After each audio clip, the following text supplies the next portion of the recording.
জেলায় জেলার সংকট সমস্যা তা থেকে উত্তরণে চ্যালেঞ্জ আর সম্ভাবনার কথা তুলে ধরতে চলছে ডিবিসি এক্সপ্রেস। বিশেষ এই আয়োজনে মতামত থাকছে তৃণমূল থেকে শুরু করে নীতি নির্ধারকদের। ডিবিসি এক্সপ্রেস আজ সারাদিন আছে সুনামগঞ্জ জেলায়।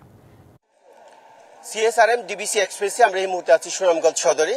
আমরা মানুষের দুঃখ দুর্দশা কষ্ট এবং সমস্যার এই উত্তরণ থেকে কিভাবে হয় সেটা নিয়ে কথা বলি।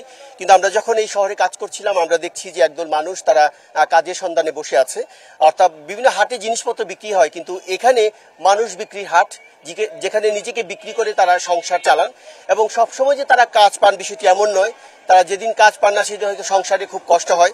আমি জানতে চাইবো, আমার সাথে একজন মুরব্বী আছেন, তো আপনি কতদিন ধরে এই কাজ করছেন? আপনি জানতে চাই যে আপনার বয়স হয়েছে কিন্তু তারপরে খুব কঠিন কাজ করছেন। অসুবিধা, খুব অসুবিধার মাঝে আছে। অসুবিধা তো আপনার যে বয়স হয়েছে, আপনি কি বয়স্ক ভাতা পেয়েছেন কখনো? না না, পাইছি না, বর্ষ ভাতা নাই। মানে এলাকার স্থানীয় যারা মেম্বার চেয়ারম্যান আছেন তারা এরকম খোঁজ খবর নিচ্ছেন না আজকে?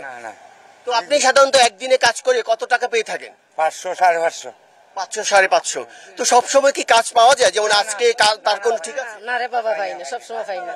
আমরা ঘুরাইও দেয় কত 2 দিন 3 দিন সপ্তাহ থাকে পাই না। মানে সপ্তাহে কয়েকদিন কাজ পান, কয়েকদিন কাজ পান না। যেদিন কাজ পান না সেদিন সংসারটা কিভাবে চলে? ওই তো ঋণ ফিন কইরা খাইলে উনা উপাস থাকলে। মানে ঋণ ফিন করে চলতে হয়, কখনো উপাস থাকতে হয়। আপনাকে জানতে চাইবো যে আপনার সংসারে কে কে আছে?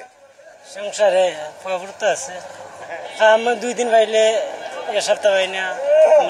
তো কখন আসেন আপনি? সকালে ঘুম থেকে উঠে কখন আসেন নিজেকে বিক্রি করার জন্য? 6টা 7টা। আচ্ছা, তো এমনিতে কত টাকা করে পান আপনার দৈনিক? 550 পাওয়া যায়। আমরা মাটি কাজ করি, মাটি কাটি যেটাও পাই ঠিক আমরা কাজ করি। আপনাকে জানতে চাইবো, আপনার ছেলে মেয়ে কি বড় হয়েছে? তারা কি করছে? তারে তো বিয়া শাদি তোলাইছিল লেখাপড়া করে।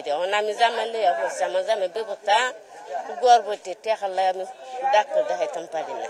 আমরা তো এটা কাম করি, আমরা তো কাম পাই না। যাই 4 দিন 5 দিন যাই বন্ধ যাই, কাম করতাম পাই না। জি, বুঝছেন না?